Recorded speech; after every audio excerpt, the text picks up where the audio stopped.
वन्दे वन्दारुमन्दारमिन्दिरानन्दकन्दलम्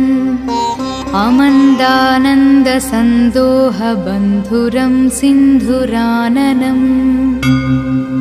अङ्गं हरेः पुलकभूषणमाश्रयन्ती भृङ्गाङ्गनेव मुकुलाभरणं तमालम् अङ्गीकृताखिलविभूतिरपाङ्गलीला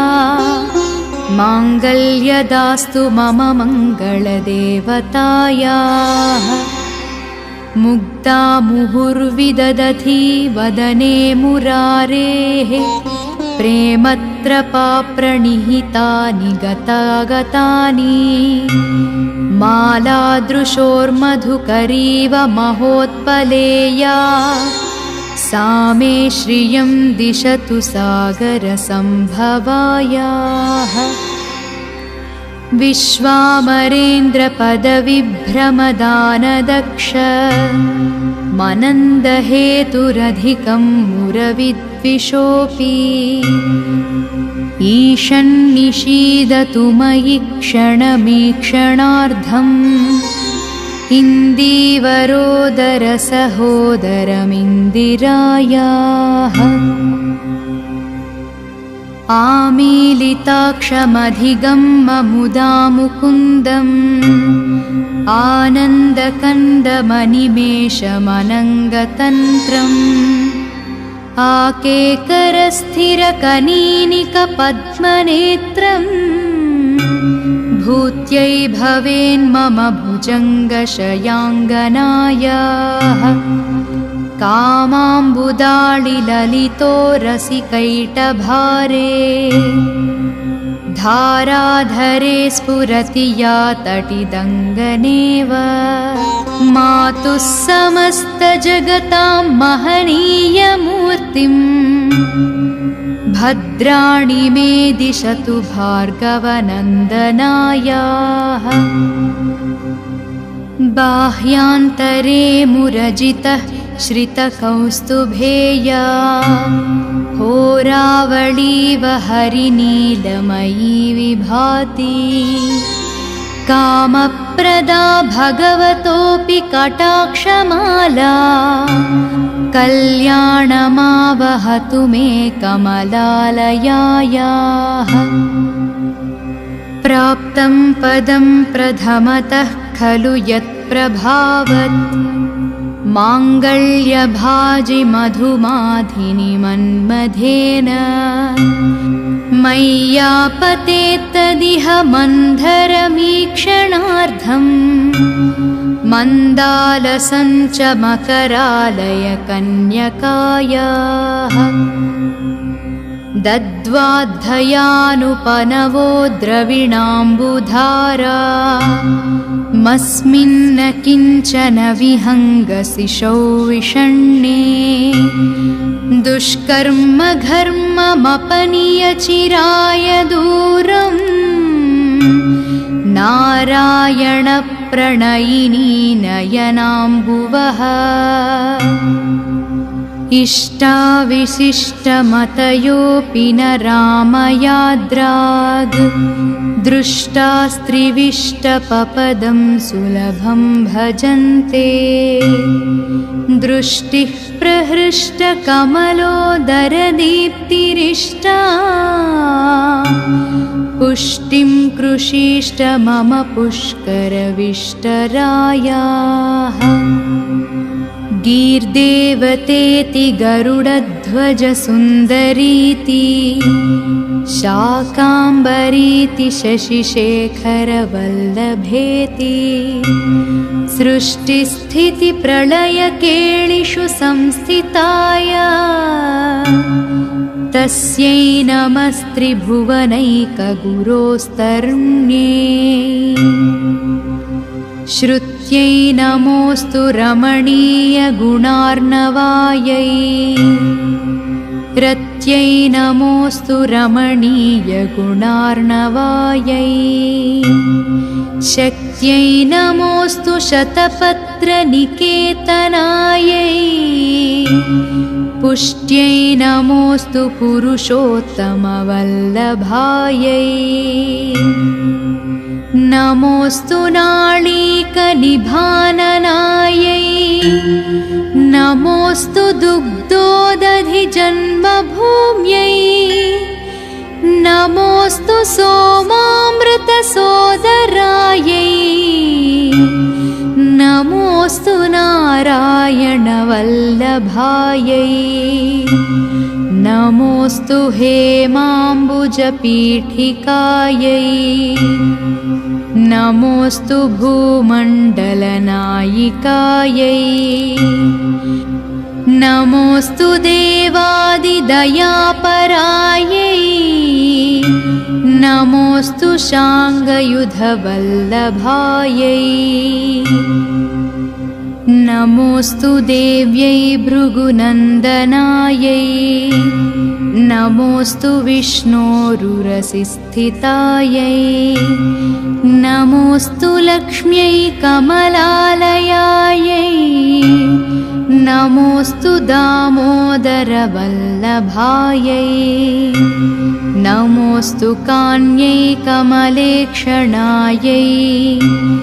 नमोऽस्तु भूत्यै भुवनप्रसूत्यै नमोऽस्तु देवादिभिरर्चितायै नमोऽस्तु नन्दात्मजवल्लभायै सम्पत्पराणि सकलेन्द्रियनन्दनानि साम्राज्यदाननिरतानि सरोरुहाक्षी त्वद्वन्दनानदुरिताहरणोद्यतानि मामेव मातरनिशं कलयस्तु मान्ये यत्कटाक्षसमुपासनाविधिः सेवकन्यसकलार्थसम्पदः सन्तनोति वचनाङ्गमानसैः त्वां मुरारिहृदयेश्वरीं भजे सरसिजनयने सरोजहस्ते धवळतरां शुकगन्धमाल्यशोभे धवळतरां शुकगन्धमाल्यशोभे भगवति हरिवल्लभे मनोज्ञे त्रिभुवनकरी प्रसीद मह्यम् दिग्गस्थिभिः कनककुम्भमुखानसृष्ट सर्वाहिनी विमलचारुजलप्लुताङ्गी प्रातर्नमामि जगतां जननीमशेष लोकाधिनाथगृहिणीममृताब्धिपुत्री कमले कमलाक्षवल्लभे त्वं करुणापूरतङ्गितैरपाङ्गैः अवलोकय मामकिञ्चनानां प्रथमं पात्रमकृत्रिमं दयायाः बिल्वाटवीमध्यलसत्सरोजे सहस्रपत्रे सुखसन्निविष्टाम् अष्टापदाम्भोरुहपाणिपद्मां सुवर्णवर्णां प्रणमामि लक्ष्मी कमलासनपाणिना ललाटे लिखितामक्षरपङ्क्तिमस्य जन्तोः परिमार्जयमातरं घृणाते धनिकद्वारनिवासदुःखदोघ्री अम्भोरुहं जन्मगृहभवत्या वक्षस्थलं भर्तृगृहं मुरारेः कारुण्यतः कल्पय पद्मवासे लीलागृहं मे हृदयारविन्दम् स्तुवन् स्तुवन्ति ये स्तुतिभिरमूभिरन्वहं त्रयीमयीं त्रिभुवनमातरं रमां गुणाधिका गुरुतरभाग्यभाजिनो भवन्ति ते भुवि बुधभाविताशया सुवर्णधारास्तोत्रं यः शङ्कराचार्यनिर्मितं त्रिसन्ध्यं यः पठेन्नित्यं स कुबेरसमो भवेत् इति श्रीमच्छङ्करभगवत्कृतं कनकधारास्तोत्रम्।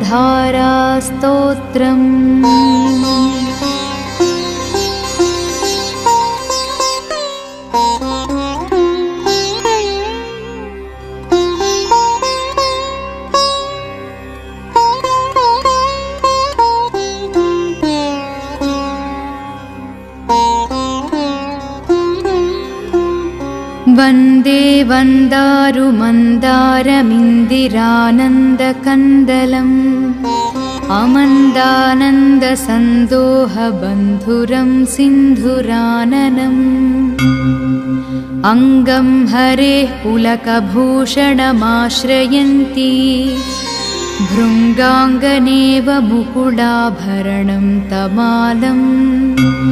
अङ्गीकृताखिलविभूतिरपाङ्गलीला माङ्गल्यदास्तु मम मङ्गलदेवतायाः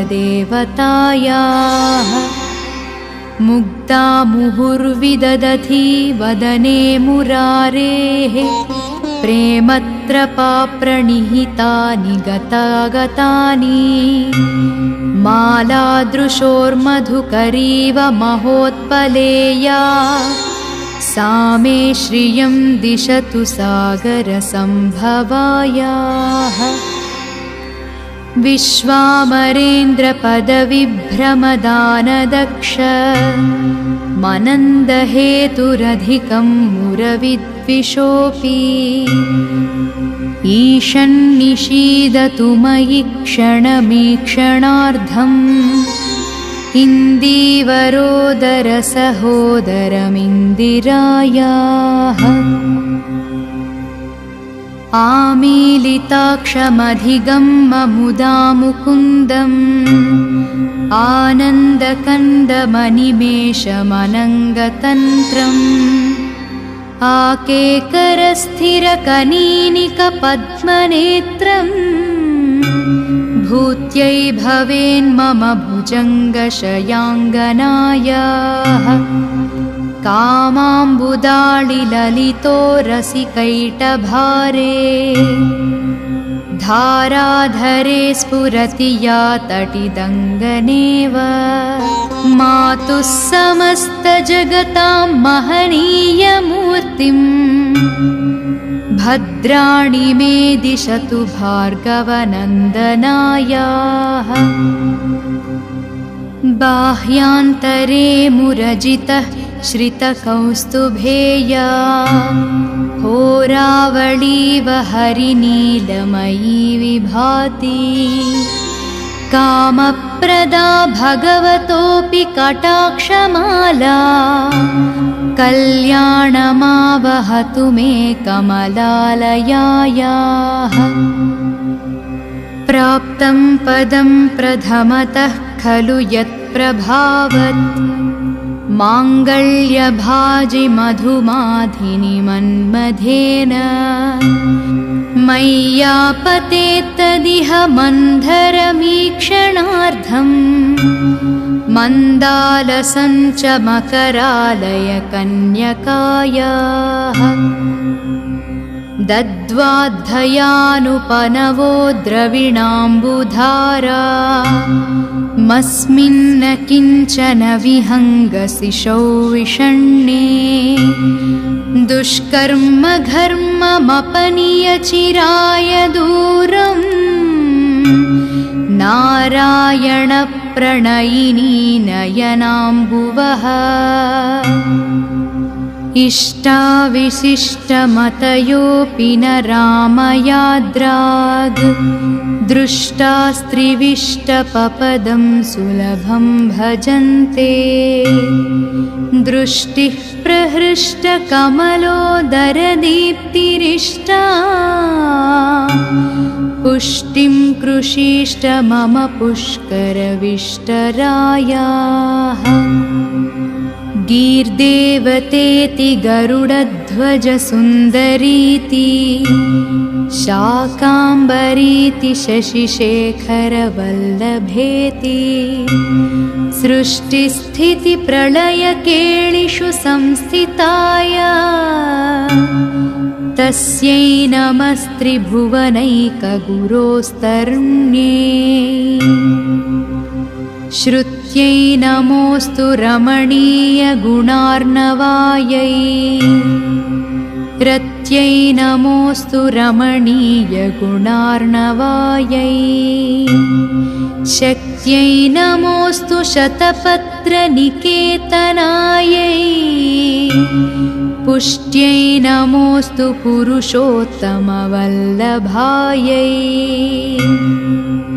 नमोऽस्तु नाळीकनिभाननायै नमोऽस्तु दुग्धोदधिजन्मभूम्यै नमोऽस्तु सोमामृतसोदरायै नमोऽस्तु नारायणवल्लभायै नमोऽस्तु हेमाम्बुजपीठिकायै नमोऽस्तु भूमण्डलनायिकायै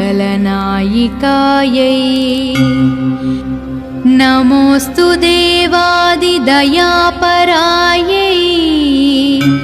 नमोऽस्तु शाङ्गयुधवल्लभायै नमोऽस्तु देव्यै भृगुनन्दनायै नमोऽस्तु विष्णोरुरसिस्थितायै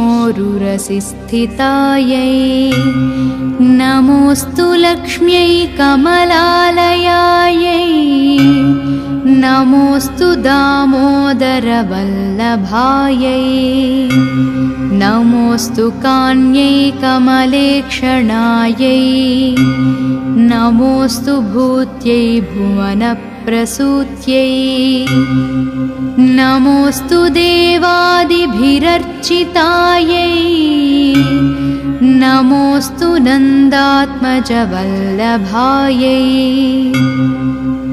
सम्पत्पराणि सकलेन्द्रियनन्दनानि साम्राज्यदाननिरतानि सरोरुहाक्षी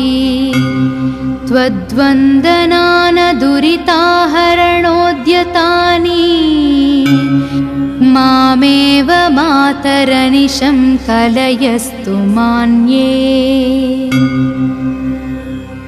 यत्कटाक्षसमुपासनाविधिः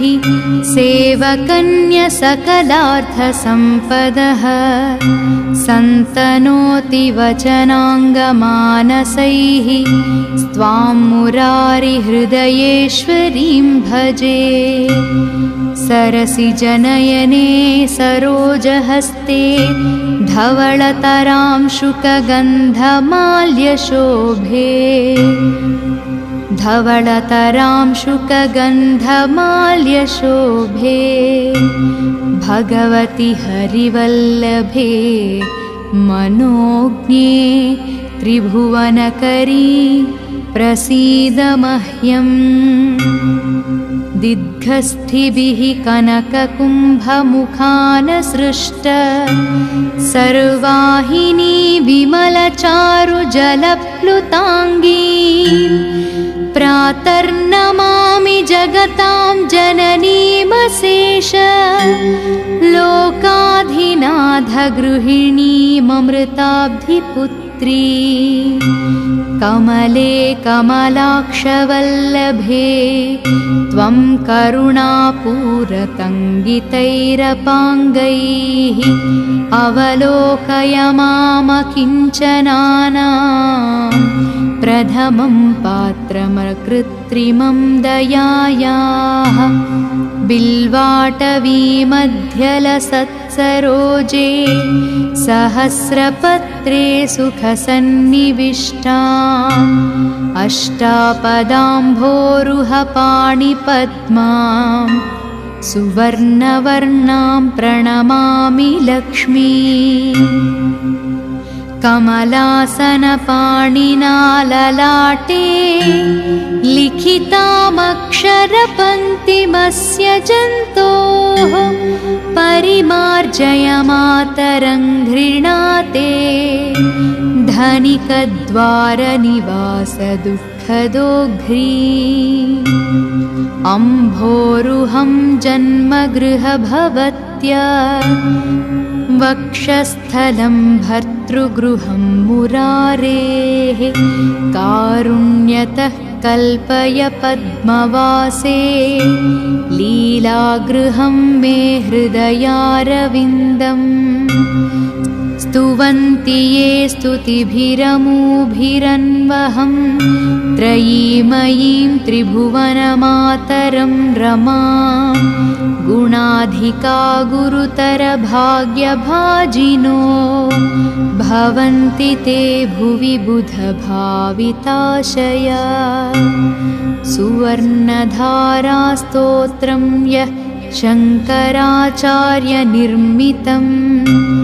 त्रिसन्ध्यं यः पठेन्नित्यं स कुबेरसमो भवेत्। इति श्रीमच्छङ्करभगवत्कृतं कनकधारास्तोत्रम्।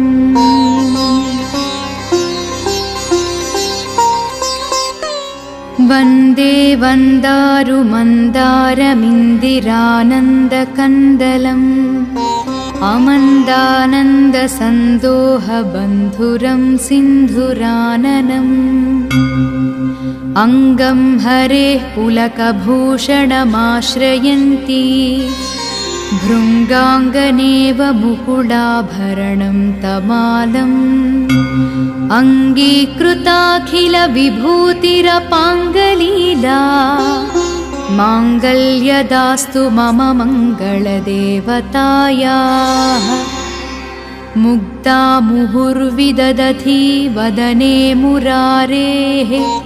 प्रेमत्रपाप्रणिहितानि गतागतानि। मालादृशोर्मधुकरीव महोत्पलेया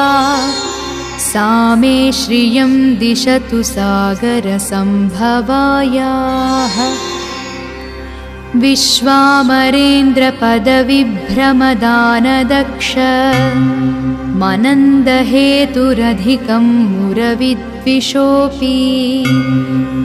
ईशन्निषीदतु मयि क्षणमीक्षणार्धम् इन्दीवरोदरसहोदरमिन्दिरायाः। आमीलिताक्षमधिगम्य मुकुन्दम् आनन्दकन्दमनिमेषमनङ्गतन्त्रम्। आकेकरस्थिरकनीनिकपद्मनेत्रम् भूत्यै भवेन्मम भुजङ्गशयाङ्गनायाः। कामाम्बुदाळिललितो रसिकैटभारे धाराधरे स्फुरति या तटिदङ्गनेव। मातुः समस्तजगतां महनीयमूर्तिम्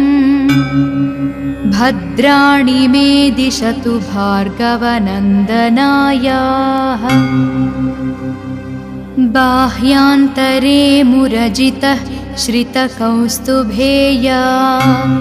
होरावळीव हरिनीलमयी विभाति।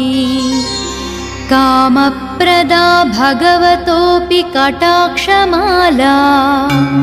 कल्याणमावहतु मे कमलालयायाः।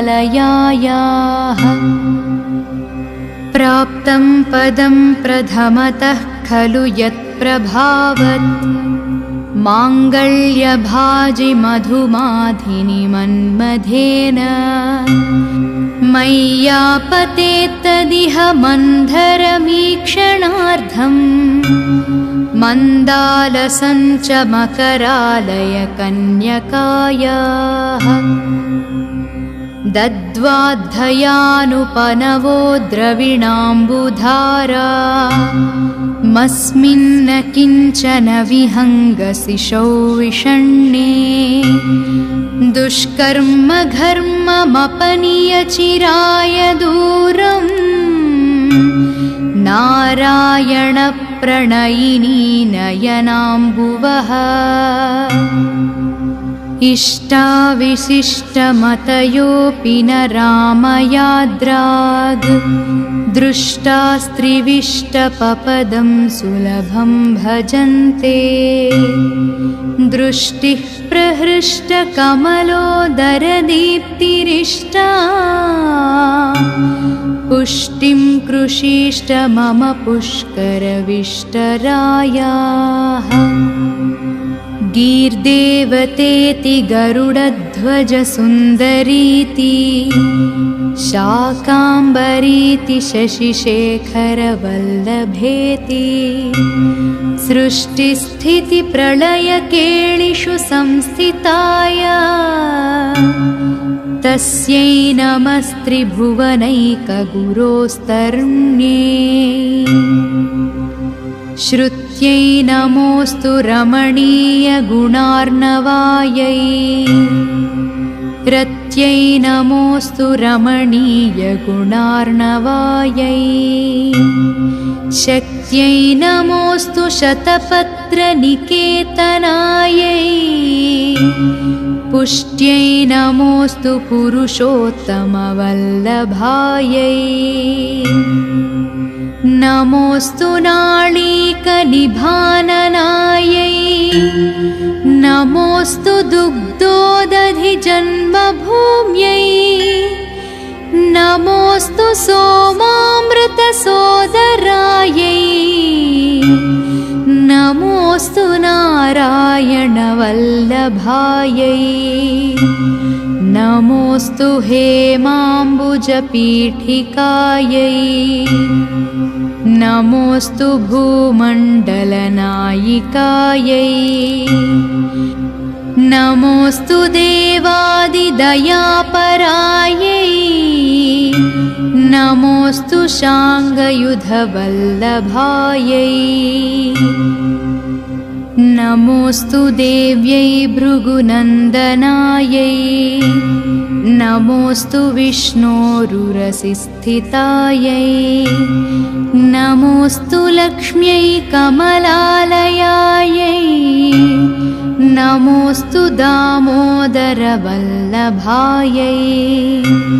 नमोऽस्तु कान्यै कमलेक्षणायै नमोऽस्तु भूत्यै भुवनप्रसूत्यै नमोऽस्तु देवादिभिरर्चितायै नमोऽस्तु नन्दात्मजवल्लभायै सम्पत्पराणि सकलेन्द्रियनन्दनानि साम्राज्यदाननिरतानि सरोरुहाक्षी त्वद्वन्दनानदुरिताहरणोद्यतानि मामेव मातरनिशं कलयस्तु मान्ये यत्कटाक्षसमुपासनाविधिः सेवकन्यसकलार्थसम्पदः सन्तनोति वचनाङ्गमानसैः त्वां मुरारिहृदयेश्वरीं भजे सरसिजनयने सरोजहस्ते धवळतरांशुकगन्धमाल्यशोभे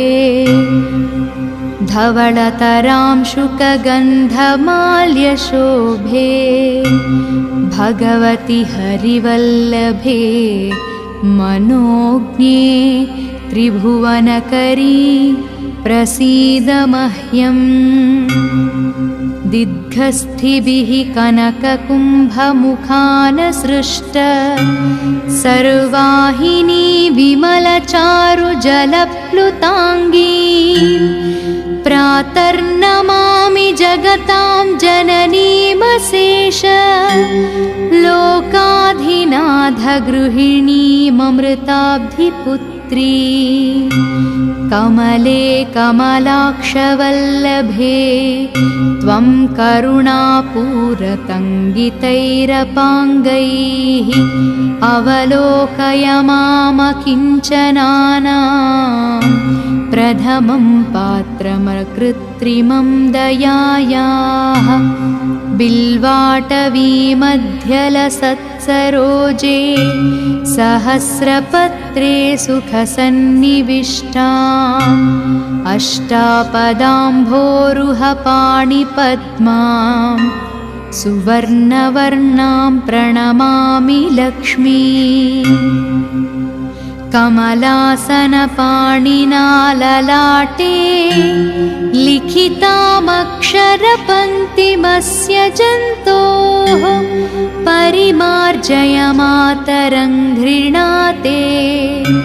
धनिकद्वारनिवासदुःखदोघ्री अम्भोरुहं जन्मगृहभवत्या वक्षस्थलं भर्तृगृहं मुरारेः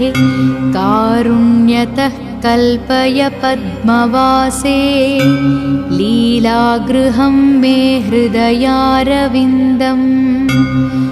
स्तुवन्ति ये स्तुतिभिरमूभिरन्वहं त्रयीमयीं त्रिभुवनमातरं रमां गुणाधिका गुरुतरभाग्यभाजिनो भवन्ति ते भुवि बुधभाविताशया सुवर्णधारास्तोत्रं यः शङ्कराचार्यनिर्मितं त्रिसन्ध्यं यः पठेन्नित्यं स कुबेरसमो भवेत् इति श्रीमच्छङ्करभगवत्कृतं कनकधारास्तोत्रम्।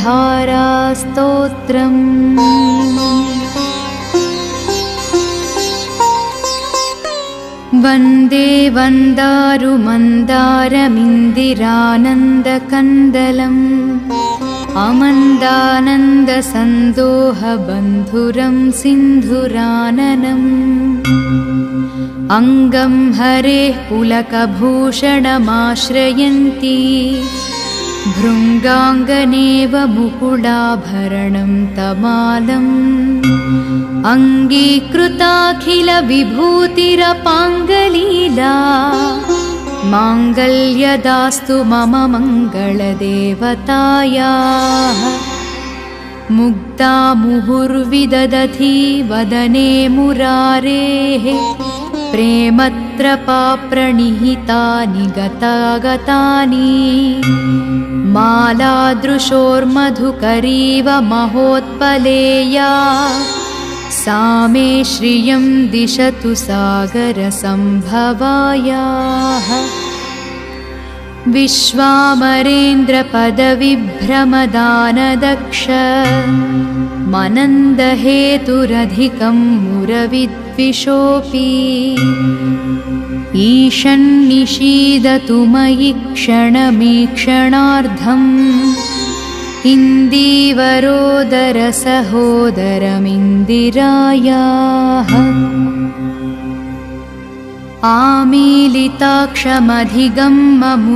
मुकुन्दम्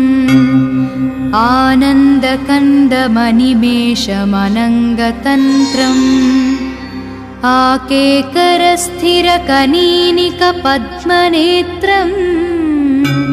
भूत्यै भवेन्मम भुजङ्गशयाङ्गनायाः कामाम्बुदाळिललितो रसिकैटभारे धाराधरे स्फुरति या तटिदङ्गनेव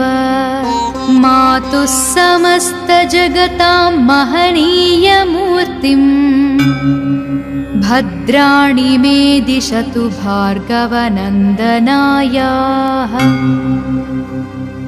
बाह्यान्तरे मुरजितः श्रितकौस्तुभेया